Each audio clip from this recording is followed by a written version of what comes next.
Hey everybody, Don Georgevich here with Job Interview Tools, and today I want to help you land your dream job. And I want to give you a few tips to do it, but I want to do it from the perspective that you've made it to the final round of interviewing. So if you feel you're going to be a final candidate, I want to give you those strategies, those advanced strategies that are going to help kind of push you through to the end so that you walk away with the job offer. I mean, like interviewing, it's kind of like being selected to compete in the Olympics.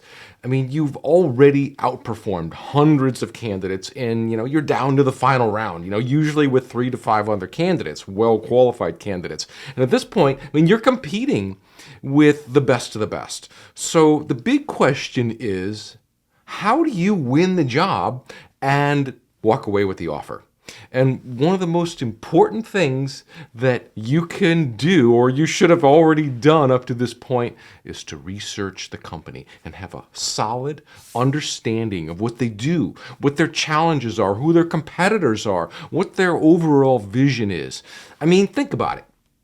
How can you convincingly show interest in a position that's going to require nearly 50% of your time when you have absolutely no knowledge of the general job description, the company, or its goals, or its current events, or its vision? Well, I'll tell you, the short of it is you can't. But here's what you can do to understand the company. I mean, now this may sound cliche, but spend time on their website. Read their about section. Find out, where they're headed. I mean, Google their name, followed by, press releases. And this will show you how they're covered in the media and maybe, how their competition sees them. I mean, even look at their stock records. Find out how the market values them. I mean, this might be a little overkill for most people, but it kind of just depends on the position that you're interviewing for and the type of company that you're interviewing with. I mean, you see, when you know more about them than all the other candidates you're competing against, they're going to recognize you for this. And they'll know that you did your homework and that you're serious about this job versus all the other candidates who, well, they're not as serious as you. I mean, I know you're serious because you're here, you're watching me, you want to win, you want to take it to the end. And I mean, additionally, if you're interviewing for, let's say, a very high-level job like a senior vice president, I mean, it would be well worth your time to find out if this company is capable of offering you a secure and stable position for, let's say the next 5 years. I mean, who wants to work for a company that's struggling financially and, might lay you off in a year?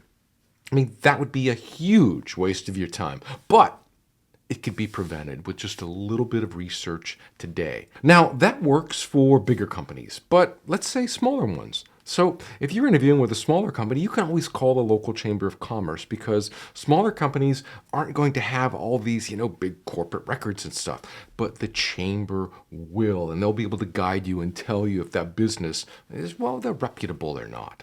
So for me, I mean, one of the most important things that I look for is what services or products that they sell and who is their competition. And I love talking about these areas during the final rounds of interviews because it makes them talk about their competition. And of course, they need to be better than their competition. So they essentially start to sell me on why they're better than their competition. And now they're pitching me on why I should work there. And literally, once that happens, I mean, the job is practically mine, and it can be yours too. But back to the research. Find out what the media's take is on this company, or, if they're in any kind of trouble, legal problems, because that would be good stuff to know if, they have legal troubles.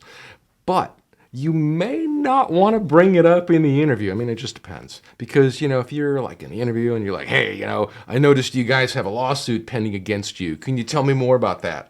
I mean, if you said that, they might feel insulted or embarrassed and decide to avoid further interviews with you. But it just depends. You may or may not want to bring that up. I can't address every possible situation here. But these are just some ideas to help you discover more about the company that you're going to be interviewing with. I mean, it's not a complete list, but it should help you to get started with building your own list of things that are important important to you? And that's really the bottom line there. What's important to you? Okay, let's move into handshaking because, when you're in the final rounds of interviews, handshakes build rapport. Though, most interviews today are virtual and handshakes have kind of, gone by the wayside. But if you're meeting face to face, I still recommend shaking hands. And I'll always reach out my hand. But lately, I've kind of developed a sense as to whether the other person wants to shake my hand too. So if I feel they're not a handshaker, I'll just back off. And I completely understand, germs and all that kind of stuff. But anyway, let's move on to preparation, but not memorization. You see, I want you to be prepared, but without memorizing all of your answers. Otherwise you're just going to come across as too rehearsed or polished, and that alone can be a reason to disqualify you. I've actually heard of people being disqualified because the interviewer thought they were too rehearsed. So for example, if they ask, what are your biggest strengths, and you instantly blurt out from memory everything that makes you great, you'll instantly get labeled as too rehearsed. And in the final rounds of interviews, this is enough to just throw your candidacy into question. And you see, when you memorize everything that you're going to say and prepare for every question with a word-for-word answer, and then, the interviewer puts a twist on the question, and instead of asking about your greatest strengths, they ask, what is your greatest strength and why do you feel that way and what have you done in the last year to build on it? And if you memorized all your answers and, you get hit with a question like that, you're just going to be stuck like a deer in the headlights and probably be at a loss for words because it's one of those multi-part questions, simply just because the question didn't come to you as you memorized it. So be prepared, but don't memorize your answers. And practice saying them a variety of ways so they come out sounding different and natural each time. And that way, you're never going to get stuck.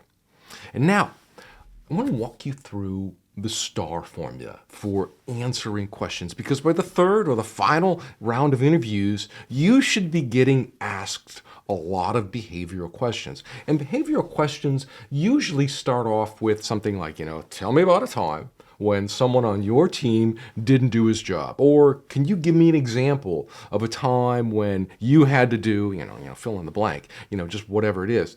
It's that type of questioning that makes it behavioral. So whenever you hear a question in your interview framed like that, you want to answer it using the STAR method. So to do that, the first thing you want to do is describe a situation or a task, not both. It's one or the other. Some people miss this and they end up describing a situation and a task, which is actually redundant, and then you look stupid. So if they asked you, can you tell me about a time, let's say when you disagreed with your boss, you might start off by describing a similar situation when you had a disagreement with your boss. So for example, you might say, my general approach for dealing with disagreements is to address them up front and try to understand what's driving the other side by separating the problem from the person. For example, there was a time when one of our contractors billed us for extra time on a project, but the work was not approved, and it was nearly $150,000 that they wanted us to pay them. I wanted to dispute the charge, but our CEO wanted to pay it because, well, he was friends with the owner of the contracting company. Then, after all of that, now it's time to go in and describe the action that you took and how you worked things out. And you might say, so I realized this was a process issue, that was avoidable in the future. So I asked my boss to let me take over this vendor relationship and manage future dealings directly with their CFO. And he agreed. And, that way there'd be no hurt feelings between him and his friend. Then, after you describe how you solved the problem, you want to wrap it all up with the last part of your answer, which is the result. And you might say something like, so I developed a direct line of communication with their CFO, and we agreed to streamline the billing process by requiring an approved PO with every invoice going forward. Furthermore, I negotiated a 50% discount with their CFO on that particular invoice to meet them halfway. And after that, there were no more surprise invoices. And that's really all there is to giving a good answer to a behavior question. But the key is to frame your answer in the context of the job that you're interviewing for. And what I mean by that is you want to keep your stories relevant to the job. Okay, so let's move on here to questions that you might have for your interviewer. If you're in the final rounds, you definitely want to have some good questions for them. And the best questions are the ones that will help you make a decision about whether you want to work there or not. So you might consider asking questions like, how does my job fit in with the overall mission of the company? Or what are the first year accountabilities for this role? Or what makes your company or product different, than brand X? But be careful on this one, because if they're a top tier brand, you might insult them. Let's say, for example, if you were interviewing for a job with the Porsche Motor Company and you asked the interviewer, so how does your company differ from the Toyota Motor Company? They just might walk you out the door. Because you don't know the difference between Porsche and Toyota. So be careful with that. That's more of a guy analogy, but I kind of think everyone's going to understand. And then the other thing that I like to ask about is corporate culture, because I want to work at a place that's going to make me feel comfortable, where I'm going to be inspired to do my best work, and and I want those kind of people around me. Okay, so let's wrap this up. The next one that I want you to focus on is mental preparation. This may seem a little hokey, but it's really proven to be a good tactic in any high-stress situation. So at least 60 minutes before the interview, begin visualizing yourself working in that job. And picture the interviewer asking you questions and you answering them perfectly. Just imagine the interviewer telling you that, you seem perfect for the job, as you leave, and, you're even more excited about the position. Just get that kind of juices flowing through your head. You see, creating these pictures in your mind will subconsciously force your mind to manifest them in reality, and you'll give a much greater interview performance. And when the interview is over, always ask them about the next steps. You might even say, if we were to come to an arrangement where, you offered me the position, how do you see me fitting in around here? And, what can I expect over the next 6 months? I love that question, because what it does is it's the perfect closing question, and it forces them to visualize you, working there. And if they have any concerns about you, they'll bring them up, and then you'll know where they see weakness in you, and then you can address their concerns on the spot. And then after you've gone home from the interview, always, make sure that you send the hiring manager a thank you letter to remind them of your interest in the job, and that, you're anxious to get started. And if you do all these things that I shared with you today, there's no doubt in my mind that you're going to be a top contender for the job. I guarantee you're practically going to make it down to the final 2 or 3. There's no guarantee that you're going to make it to the final 1, but all of these strategies are going to position you to make it down to the final 1, so that when you get there, you know what it looks like, you know what it feels like, and then you know how to take it and grab it and just say the right things and use the right strategies and just dial it all in so that they offer you the job. All right, my friend, that is all I have for you today. But while you're here, if you haven't already done so, head on over to jobinterviewtools.com/top10, put in your name, email address, and tell me where to send this book.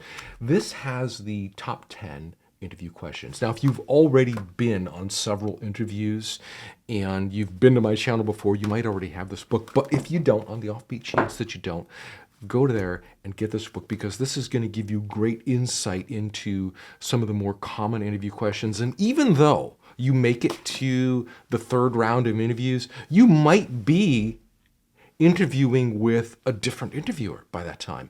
And he or she might say, so Don, can you tell me a little bit about yourself?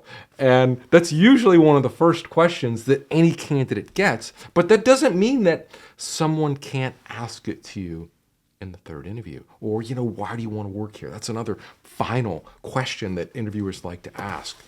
And those questions, my friend, I answer for you in here, and I give you great detail and insight on how to answer those.